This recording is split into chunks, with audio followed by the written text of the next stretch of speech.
거룩하신 하나님 아버지, 은혜를 감사합니다. 하나님께서 허락하신 이 세상을 살아가며 하나님의 은혜를 누리다가 이 시간 하나님 우리를 불러주셔서 이 자리에 모였습니다.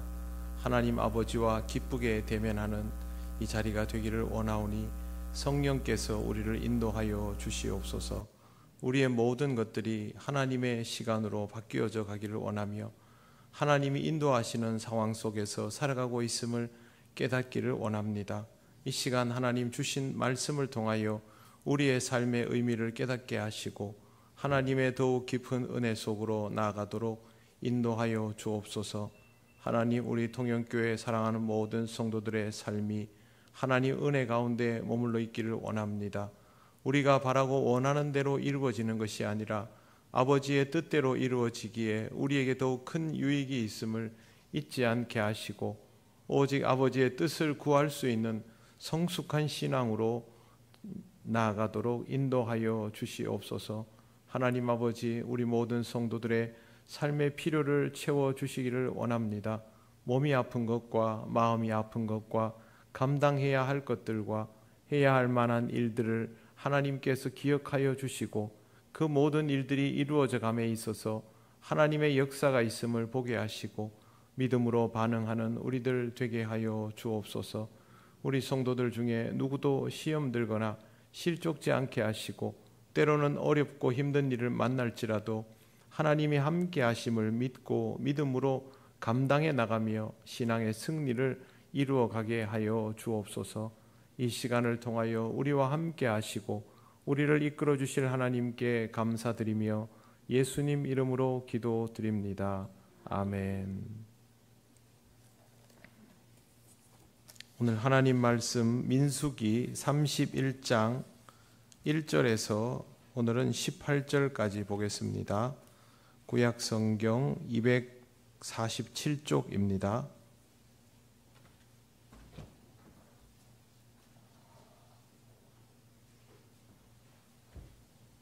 민수기 31장 1절에서 18절까지입니다.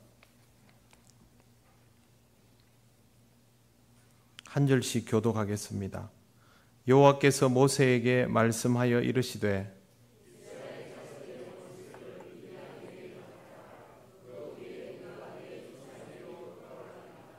모세가 백성에게 말하여 이르되 너와 함께 있는 사람들 가운데서 전쟁에 나갈 사람들을 무장시키고 미디안을 치러 보내어 여호와의 원수를 갚되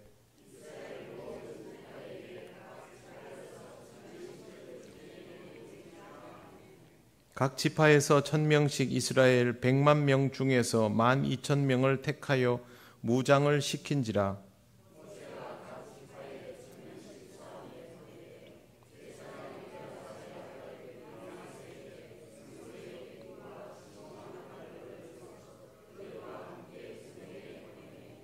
그들이 여호와께서 모세에게 명령하신 대로 미디안을 쳐서 남자를 다 죽였고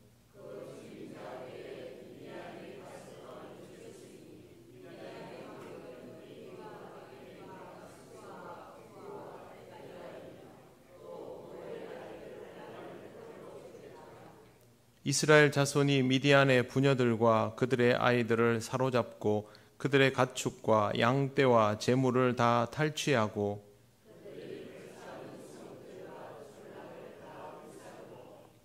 탈취한 것, 노략한 것, 사람과 짐승을 다 빼앗으니라.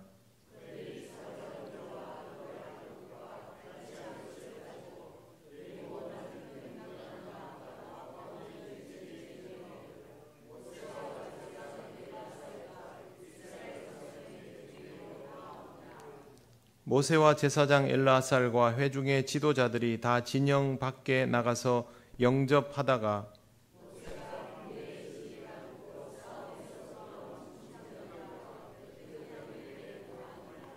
모세가 그들에게 이르되 너희가 여자들을 다 살려 두었느냐?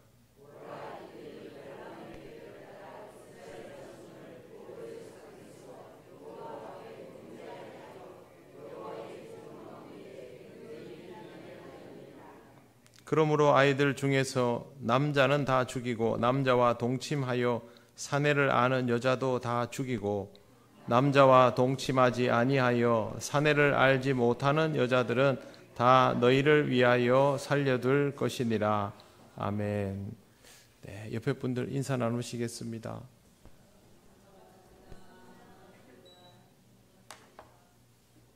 네, 기도드리겠습니다. 하나님 감사합니다. 오늘도 하나님 주신 이 말씀을 우리가 잘 듣고 뜻을 헤아리며 신앙의 유익을 얻기를 원합니다. 성령께서 전하고 듣는 우리 모두를 인도하시고 주장하여 주시옵소서. 예수님 이름으로 기도드립니다. 아멘.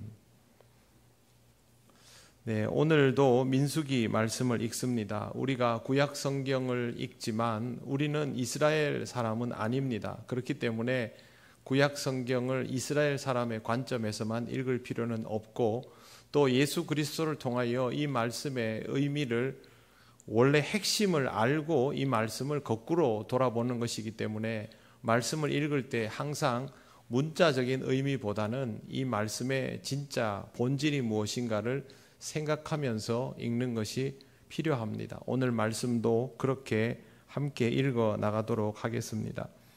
1절에 보시면 여호와께서 모세에게 말씀하여 이르시되 라고 시작을 합니다. 새로운 장면의 전환이 이루어지고 있는 것이고 이렇게 말씀하시면 이건 명령입니다.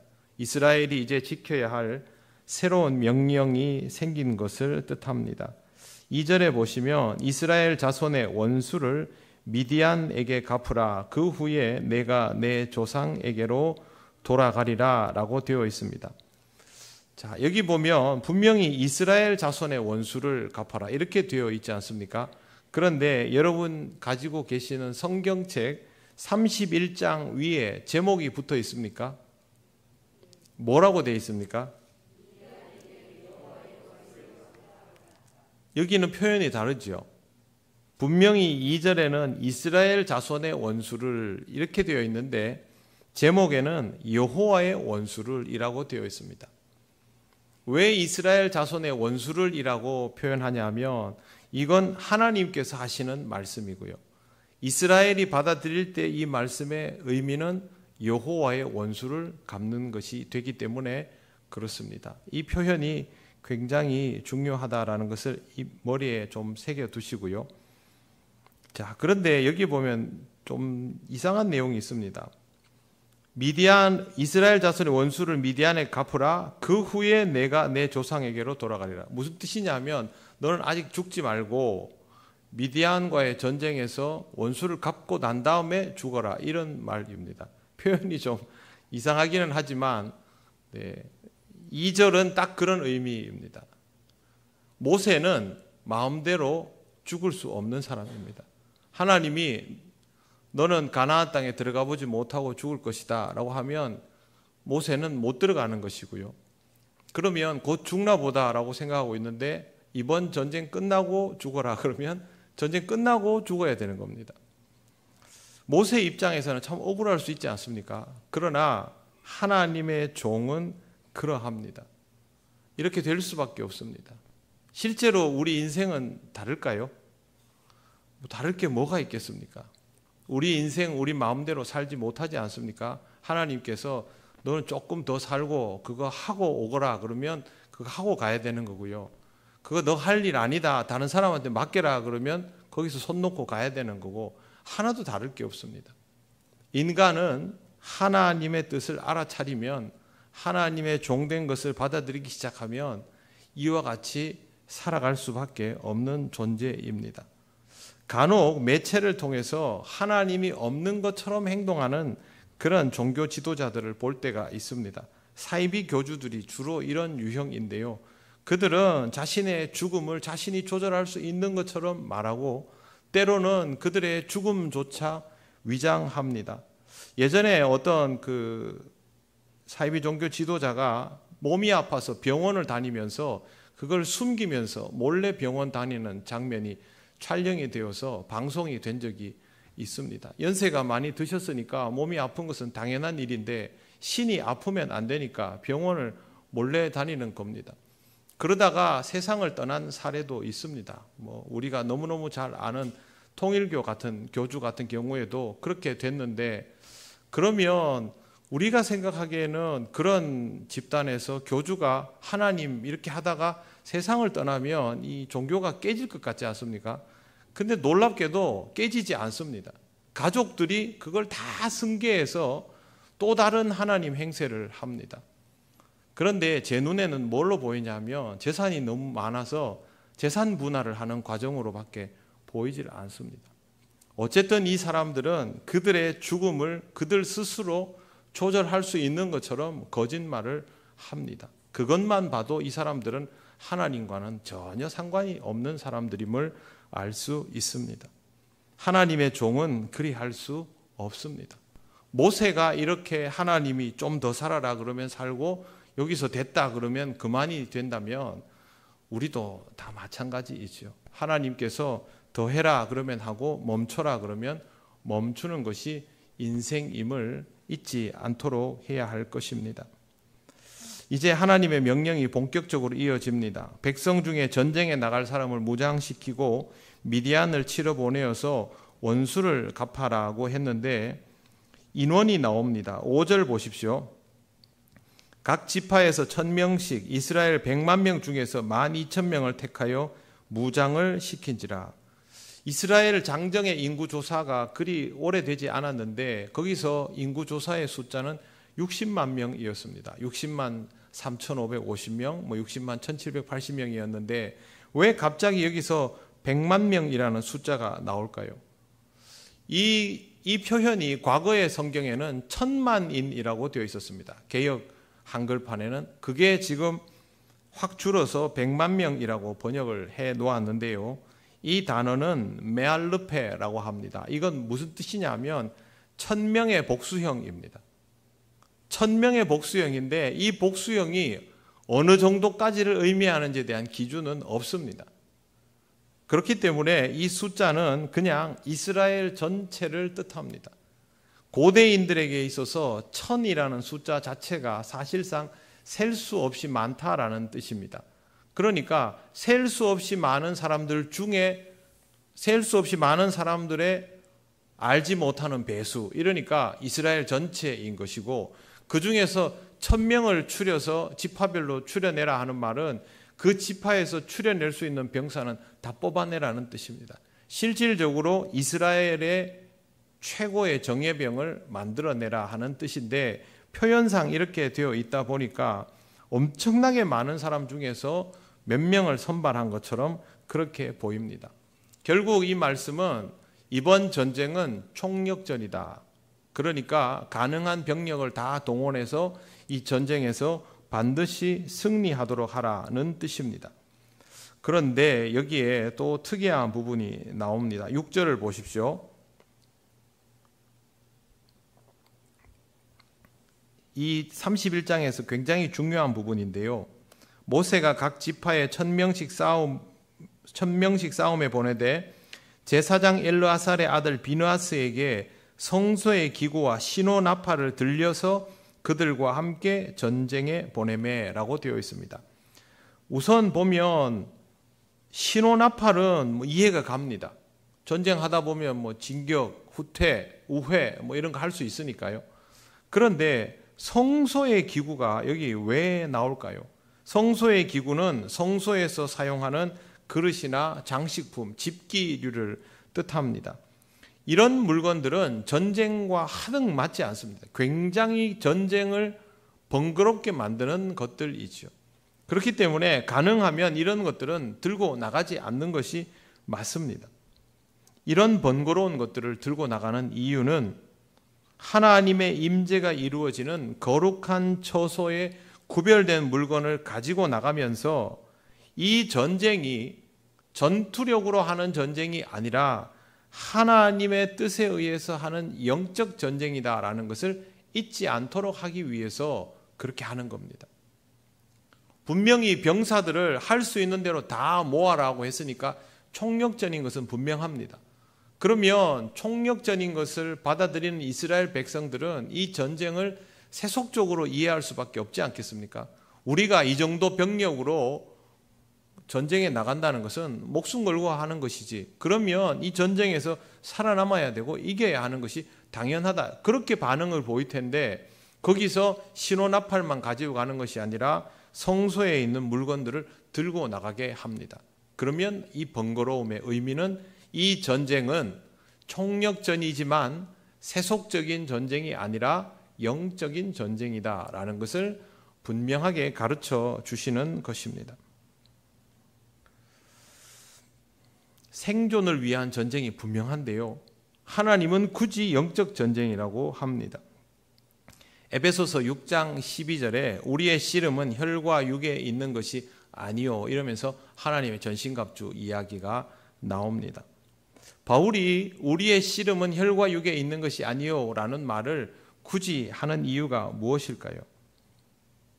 그리스도인의 싸움은 혈과 육에 의한 것이 아니라 영적인 것이 틀림이 없는데, 그럼에도 불구하고 그리스도인들이 이 세상을 살아가다 보면 영적인 싸움을 하는 것이 아니라 혈과 육에 의한 싸움을 하고 있기 때문에 그렇습니다.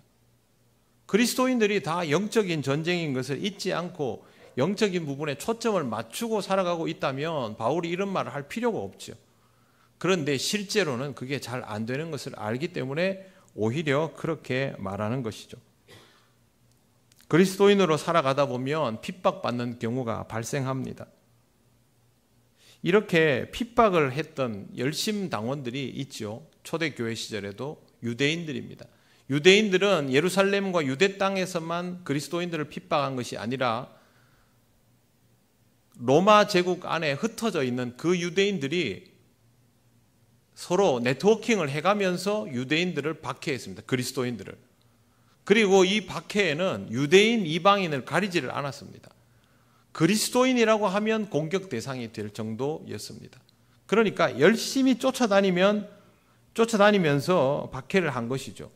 그럼 유대 땅에서 유대인들이 그렇게 설쳐되는 것은 이해를 할 수 있다 하겠지만, 로마 제국 아래에서 흩어져 있는 디아스포라들이 사실은 로마 제국의 통치만 받으면 되는데 그 지역에서 회당을 중심으로 계속해서 박해를 해대니까 얼마나 밉겠습니까? 유대인들이 괴롭히니까 지능적으로 괴롭혔겠죠. 그런 상황을 보고 있으면 유대인들에 대한 적대감이 생길 수 있습니다. 그렇게 되었을 때에 바울이 말하는 것이죠. 우리의 싸움은, 우리의 씨름은 혈과 육에 의한 것이 아니다. 독일인들이 히틀러가 사실상 그 부추긴 가스라이팅을 해가지고 유태인 학살을 하게 되었을 때 죄의식을 느끼지 못하고 지냈던 시절이 있습니다. 이것도 이와 유사한 케이스라고 할 수 있습니다. 이슬람 지역의 선교가 매우 어렵다라는 것을 여러분 잘 아실 겁니다. 요즘은 힌두교 지역도 선교가 굉장히 어려워지고 있습니다. 기독교인 인구를 25억 명이라고 추산하는데 이슬람은 19억 명 정도 됩니다. 힌두교도들은 10억이 넘습니다. 그러니까 절대 작은 숫자가 아니죠. 인도와 인도네시아 우리 두관석 선교사님이 있는 발리 지역이 발리에만 힌두교도가 700만 명이 있습니다. 그러니까 이런 지역들이 결코 만만하지 않죠. 여기에서 계속 어려움을 당하다 보면 그들에 대하여 적개심이 생길 수밖에 없습니다.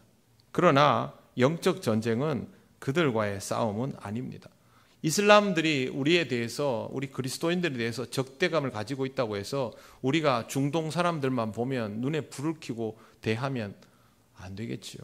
그들도 하나님의 자녀이고 할 수만 있다면 우리가 복음을 전할 대상으로 받아들여야 하는 것이죠. 그게 아니라 이런 종교적인 박해를 가지고 특정 국가나 민족에 대하여 적대감이나 혐오감을 가진다면 이와 똑같은 케이스가 될 수 있는 것입니다. 여러분의 신앙생활을 방해하고 힘들게 하는 사람들을 향하여 적대감을 가지게 된다면 그것도 역시 영적 전쟁의 본질을 잃어버리는 것이 될 수 있습니다. 교회 생활을 하다 보면 나와 안 맞는 사람이 있을 수 있습니다. 뭔가 불편한 사람이 있을 수도 있고 나를 힘들게 하는 사람을 만나기도 합니다. 그런데 그들을 향하여 내가 적개심을 가지게 되었다면 그것도 역시 나의 영적 전쟁이 무엇인가에 대하여 망각하는 일이 되어버림을 기억해야 합니다. 지금 이스라엘에게 미디안을 치라고 하면 그것을 미디안에게 원수를 갚을 기회라고 생각하기 쉽습니다. 보통 그렇게 생각할 수 있지 않겠습니까? 그러나 이렇게 하면 하나님의 의도를 놓치는 것이 됩니다. 조금 전에 제가 말씀드렸지요. 하나님께서 이스라엘의 원수를 갚아라고 말씀하셨지만 성경의 제목은 여호와의 원수를 갚는 것이라고 기록되어 있습니다. 지금 이 전쟁은 이스라엘의 원수를 갚는 전쟁이 아니라는 것입니다. 이 전쟁은 여호와의 승리를 위한 것입니다. 그걸 잊지 말아야 합니다. 그러니 이스라엘은 이 전쟁에서 여호와의 승리에 집중해야 됩니다. 다른 것에 신경을 쓰면 안 되는 것이죠. 하나님이 미디안과의 전쟁에서 승리해라고 말씀을 하시니까 우리가 이 전쟁에서 이겨야지, 이것은 우리의 승리가 될 것이다, 그게 아니라 이 전쟁에서 이겨야지라고 나오면 하나님의 승리를 우리가 지켜야지, 이렇게 나와야 된다는 거죠. 그렇게 하지 않으면 똑같은 전쟁의 모양이 있어도 이 전쟁은 세속적인 전쟁이 되는 것이고, 여호와의 승리를 위하여 싸우면 이것은 영적인 전쟁이 되는 것입니다. 실제로 구약 학자들은 구약에 나오는 이런 모든 장면들을 신들의 전쟁이라고 보지 민족 간의 전쟁이라고 해석하지 않습니다. 그러니까 구약에 나오는 모든 전쟁은 사실상 영적인 전쟁이라는 것이죠. 그들이 실제로 전투력을 가지고 싸우고 백병전을 하고 사람이 많이 죽고 하더라도 이 전쟁의 본질은 영적 전쟁이라는 것입니다. 여러분도 이 세상을 살아가면 정말 생존 경쟁에 몸부림을 치시지 않습니까? 살아남기 위해서 해야 하는 일들, 경쟁에서 이겨야 하는 것들 너무 많지 않습니까? 그러나 그것의 핵심은 생존이 아니다라는 겁니다. 이걸 잊어버리는 순간 우리는 신앙적으로 흔들리게 됩니다. 사탄은 우리가 싸우는 모든 것들을 혈과 육에 의한 것으로 간주하도록 계속 부추깁니다. 우리는 그런 전쟁에서 이 전쟁은 하나님을 위한 승리가 되어야 한다. 나는 하나님의 군사로 이 전쟁에 임해야 하고 그러면 하나님의 방법으로 싸워야 한다. 이렇게 우리 자신에게 계속 주입을 해줘야만 이 전쟁을 영적 전쟁으로 받아들일 수 있는 것입니다. 그러므로 사랑하는 성도 여러분, 우리가 임하는 전쟁이 나를 위한 전쟁이 아니라 하나님을 위한 전쟁이라는 사실을 잊지 않도록 하시기를 바랍니다. 이거 굉장히 중요합니다. 이제 7절 말씀 보십시오. 그들이 여호와께서 모세에게 명령하신 대로 미디안을 쳐서 남자를 다 죽였고, 8절 그 죽인 자 외에 미디안의 5 왕을 죽였으니 미디안의 왕들은 에위와 레겜과 수르와 후르와 레바이며 또 부올의 아들 발람을 칼로 죽였더라. 그렇게 되어 있습니다. 미디안의 5 왕이라고 되어 있는데요, 실제로 이 5 왕은 아모리 왕 시온의 신하입니다. 방백들입니다. 아모리 왕 시온이 이 땅을 점령을 하고 나서 각각의 지역에 이를테면 이제 그 작은 도시국가 형태로 허락을 해줘서 이들이 왕 노릇을 하고 있는 그런 형태였습니다. 이제 이 사람들은 다 죽었는데요, 이제 9절을 보십시오. 자, 9절부터 12절까지를 저와 함께 천천히 한번 같이 읽어보겠습니다. 시작. 이스라엘 자손이 미디안의 부녀들과 그들의 아이들을 사로잡고 그들의 가축과 양떼와 재물을 다 탈취하고 그들이 거처하는 성읍들과 촌락을 다 불사르고 탈취한 것, 노략한 것, 사람과 짐승을 다 빼앗으니라. 그들이 사로잡은 자와 노략한 것과 탈취한 것을 가지고 여리고 맞은편 요단 강가 모압 평지의 진영에 이르러 모세와 제사장 엘르아살과 이스라엘 자손의 회중에게로 나오니라. 아멘. 자, 여기에 있는 내용들을 보면 죽이는 사람들은 죽이고 나머지는 사로잡아서 왔다. 성은 다 불사르고 뭐 이런 내용들로 되어 있습니다. 그리고 전쟁에서 탈취한 것들을 가지고 모세와 제사장 엘르아살과 이스라엘 회중에게로 나왔다까지 되어 있습니다. 이 장면은 이 당시 고대 근동 전쟁 승리에서 굉장히 일반적인 장면입니다.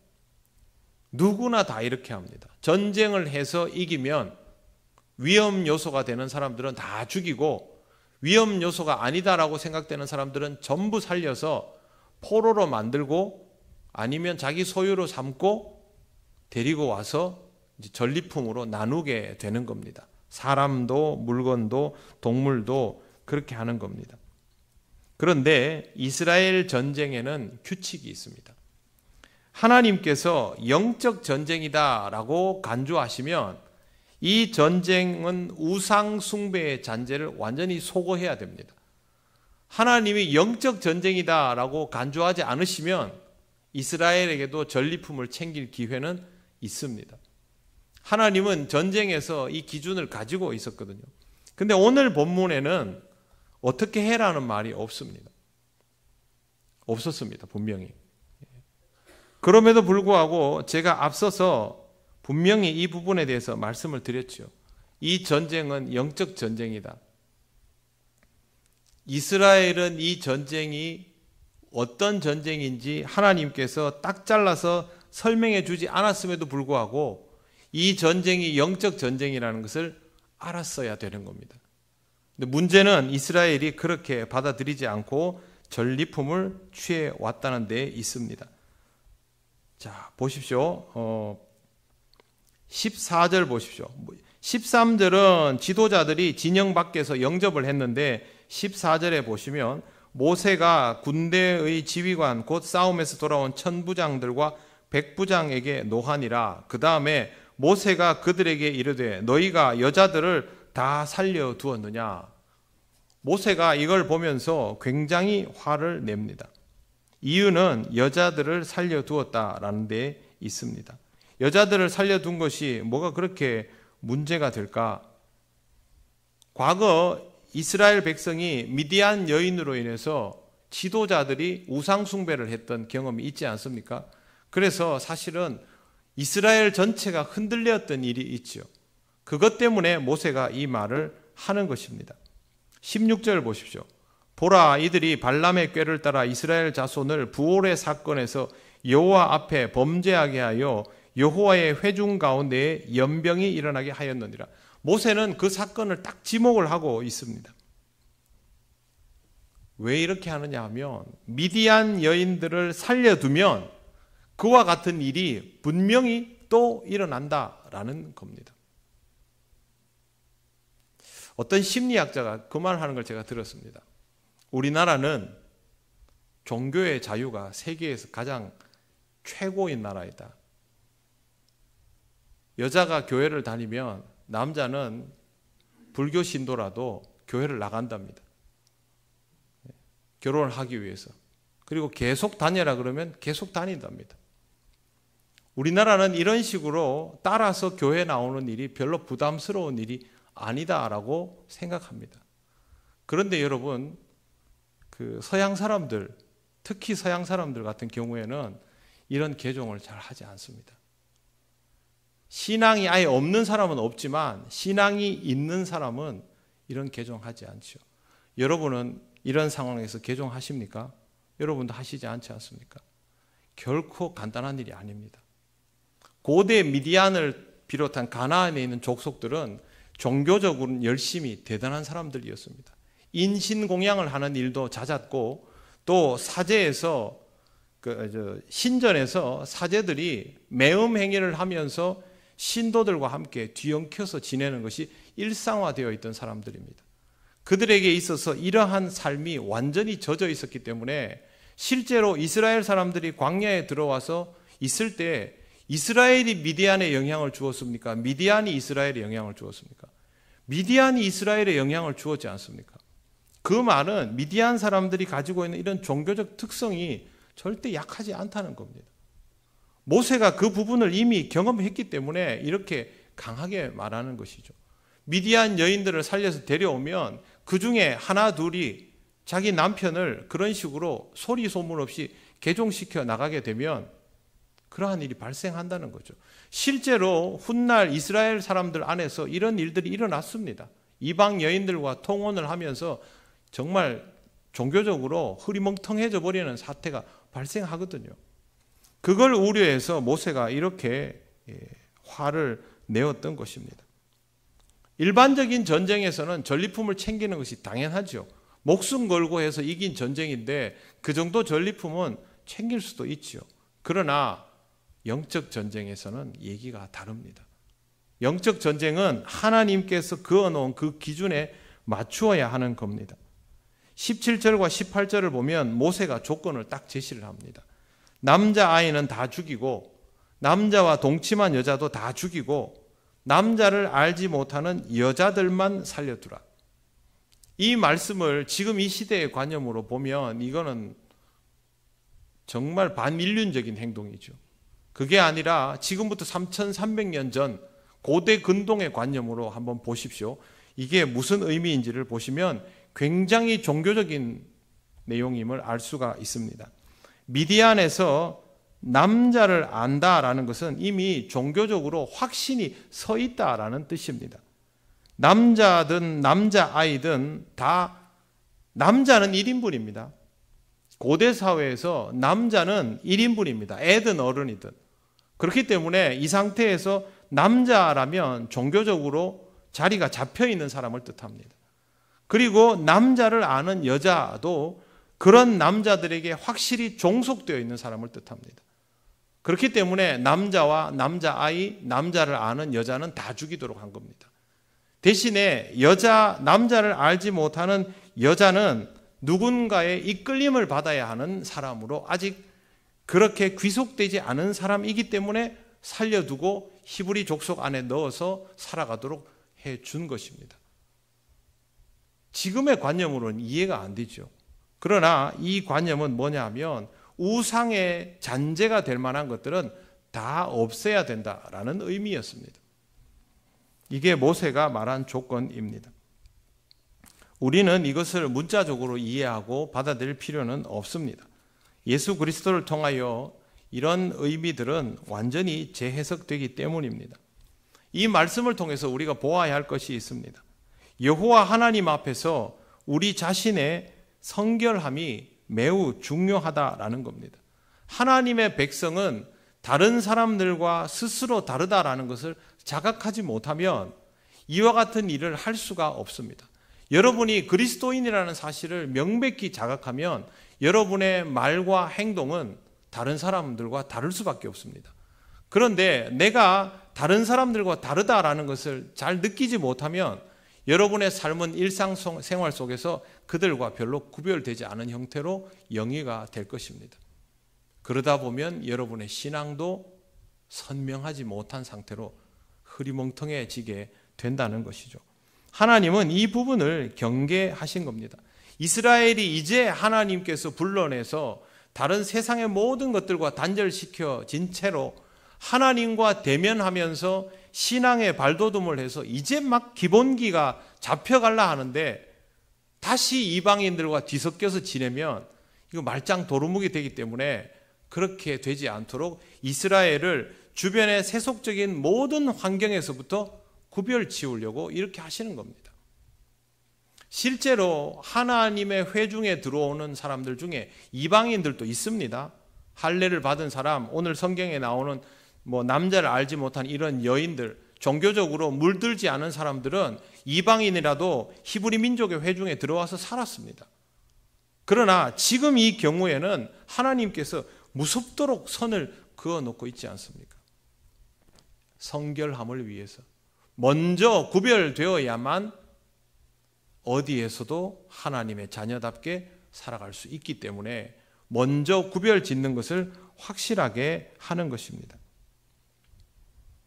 우리는 이 말씀을 보면서 하나님 앞에서 내가 먼저 구별되어야 한다라는 것을 의식할 필요가 있습니다. 세상 속으로 나아간다라는 말은요, 우리가 확실하게 구별되고 세상 속으로 나아가는 것을 뜻합니다. 제가 우리 동행주일 할 때 흩어지는 교회에 대해서 말씀을 드린 적이 있습니다. 흩어지는 교회는 모이는 교회가 정체성이 선명해질 때 가능해지는 사건입니다.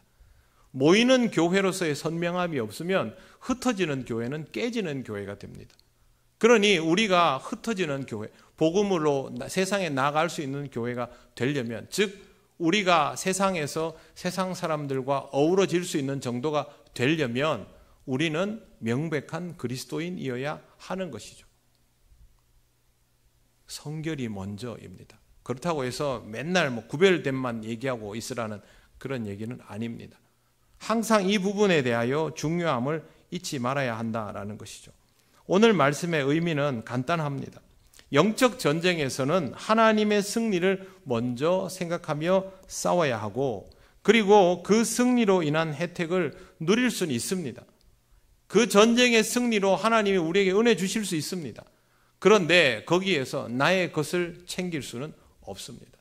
하나님이 주시면 은혜로 받되 내가 거기서 임의로 취할 수 있는 것은 없다라는 것을 영적 전쟁의 상황에서는 꼭 기억해야만 합니다. 만약 이것을 지키지 못하면 제일 먼저 우리의 성결함에 문제가 생깁니다.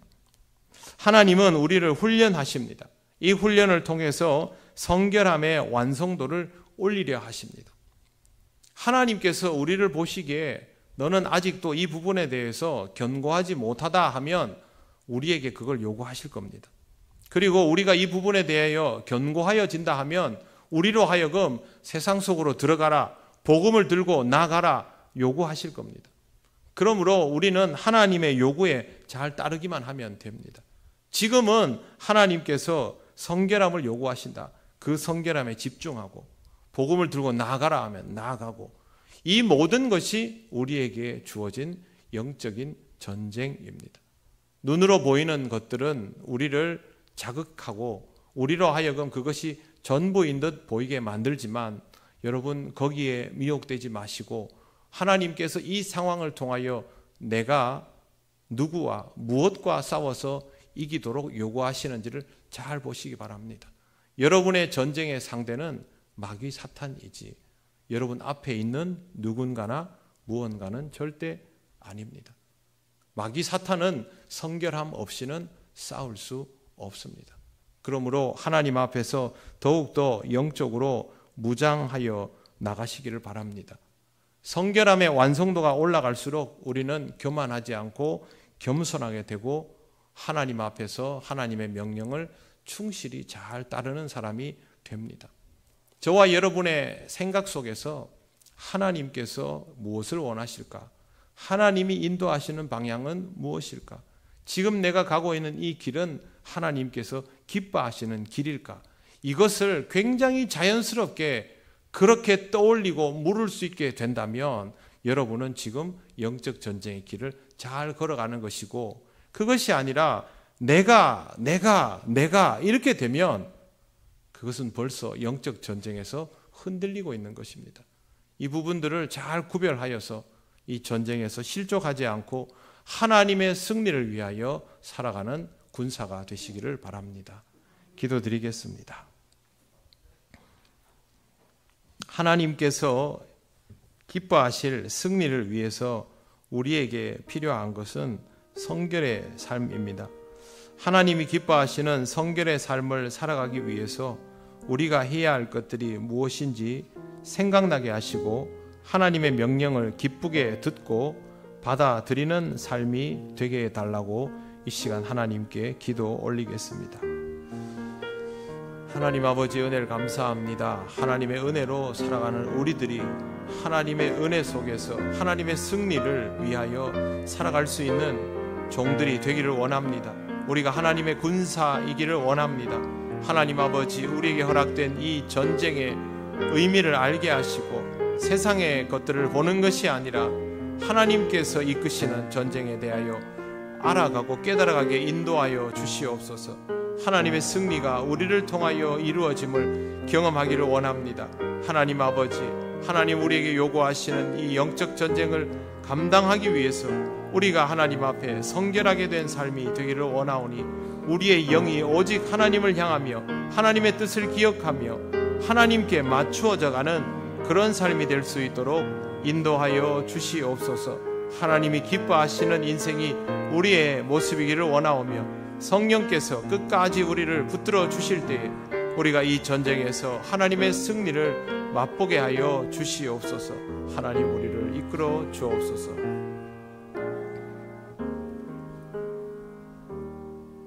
하나님 아버지 은혜를 감사합니다. 부족한 우리를 붙들어 주셔서 자녀 삼아 주시고 하나님의 승리를 위하여 써주심을 감사합니다.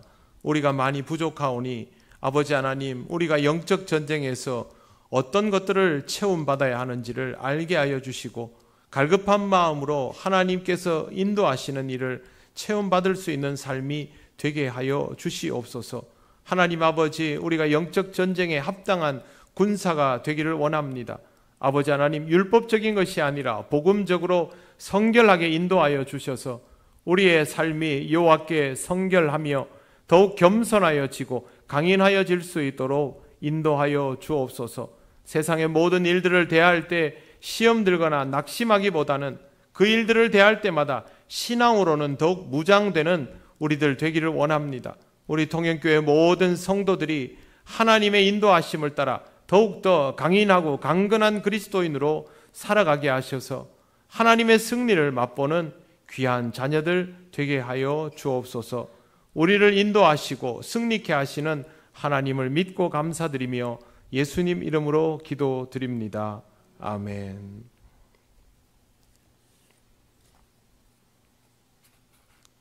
네, 교회 소식 전하겠습니다.